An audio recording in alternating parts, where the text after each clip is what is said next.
मित्रों, ज्योतिष और पौराणिक ग्रंथों में युगों के माने अलग अलग होते हैं। हमारे पौराणिक ग्रंथों के अनुसार 4 युग होते हैं, जिसमें है सतयुग, त्रेतायुग, द्वापर युग और कलयुग। कहते हैं कि कलयुग में पाप अपने चरम पर होगा। वर्तमान में ये काल अर्थात कलियुग चल रहा है। ग्रंथों में इस युग में क्या क्या होगा या घटेगा ये स्पष्ट लिखा हुआ है। इस युग में जब भी प्रलय होगी तब सिर्फ हरि कीर्तन ही उससे मनुष्य जाति को बचा सकता है।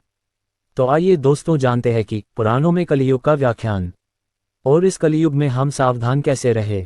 मित्रों, वीडियो को अभी से लाइक कर दो और चैनल को सब्सक्राइब कर लो। मित्रों, यदि आप एक सच्चे सनातनी हैं और भगवान श्री राम में अटूट आस्था रखते हैं तो अभी इस वीडियो को लाइक करें और चैनल को सब्सक्राइब करें और कमेंट में जय श्री राम लिखकर अपना समर्थन दिखाएं।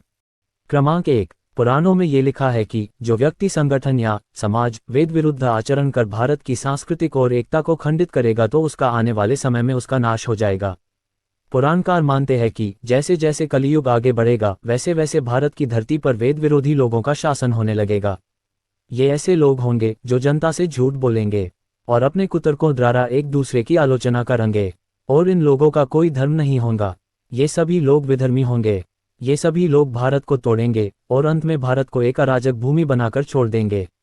क्रमांक 2। श्रीमद्भागवत पुराण में लिखा है कि जब सभी वेदों को छोड़कर मनुष्य संस्कार शून्य हो जाएंगे तब ऐसे लोग सत्ता पर काबिज होंगे जो सब के सब परले सिरे के झूठे, अधार्मिक और संयम प्रदान करने वाले होंगे। दूसरे की स्त्री और धन हथिया लेने में सदा उत्सुक रहेंगे और आपको प्रेरित करेंगे। ना तो इन्हें बढ़ते देर लगेगी और ना ही घटने में, और इनकी शक्ति और आयु कम हो जाएगी। राजा के वेश में ये मलेशी होंगे। ये लोग छोटी सी बात को लेकर बड़े ही क्रोधित और आग बबूला हो जाएंगे। लूट खसोट कर अपनी प्रजा का ये लोग खून चूसेंगे। जब ऐसा शासन देश में होगा तब प्रजा में भी वैसा ही स्वभाव, आचरण और भाषण की वृद्धि होगी। राजा लोग तो उनका शोषण करेंगे ही और आपस में भी एक दूसरे को उत्पीड़ित करेंगे और अंत में सबके सब नष्ट हो जाएंगे।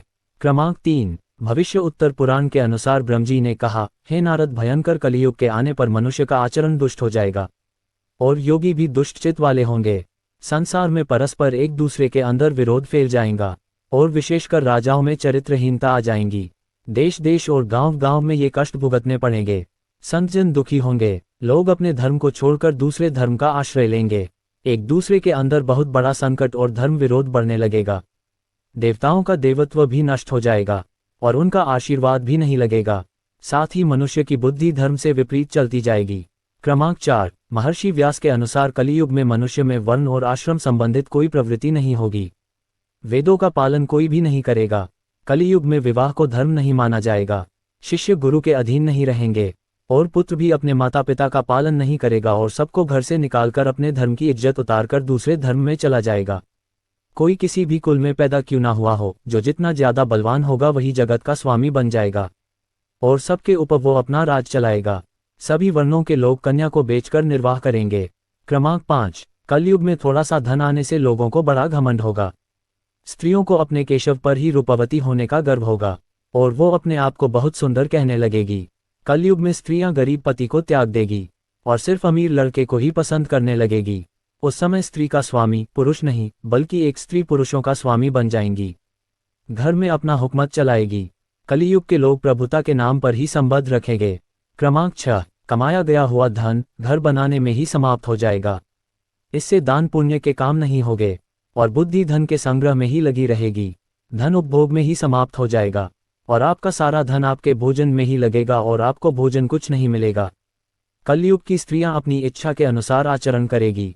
विलासिता में ही उनका मन लगा रहेगा। अन्याय से धन पैदा करने वाले पुरुषों में उनकी आसक्ति होगी। कलयुग में सब लोग सदा सबके लिए समानता का दावा करेंगे, लेकिन असल में ऐसा होगा नहीं। क्रमांक 7। कलयुग की प्रजा बाढ़ और सूखे के भय से व्याकुल होगी। सबके नेत्र आकाश की ओर लगे रहेंगे, लेकिन वर्षा ना होने से सूखे से परेशान मनुष्य आत्महत्या करने को मजबूर होंगे। कलयुग में सदा अकाल ही पड़ता रहेगा। सब लोग हमेशा किसी ना किसी क्लेश से घिरे रहेंगे। किसी किसी को तो थोड़ा सुख मिल भी जाएगा। सब लोग बिना स्नान किए ही भोजन करेंगे। देव पूजा, अतिथि सत्कार, श्राद्ध और तर्पण की क्रिया कोई नहीं करेगा। कलयुग की स्त्रियां लोभी, अधिक खाने वाली और मंद भाग्य वाली होगी। गुरुजनों और पति की आज्ञा का पालन नहीं करेगी। अपना ही पेट पालेगी और क्रोध से भरी रहेगी।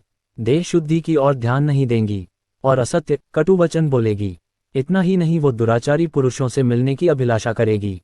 क्रमांक 8, कलयुग आने पर राजा प्रजा की रक्षा नहीं करेंगे, बल्कि धन के बहाने प्रजा का ही अपहरण करेंगे।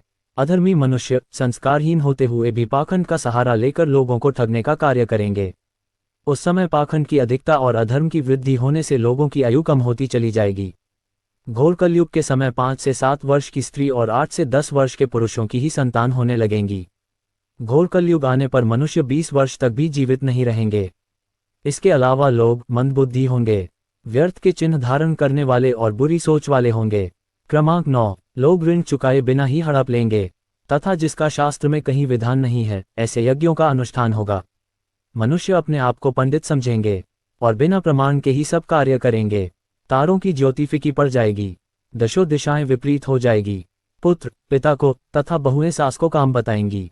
कलयुग के समय के साथ साथ मनुष्य वर्तमान पर विश्वास करने वाले, शास्त्र ज्ञान से रहित, दंभी तथा अज्ञानी होते जाएंगे।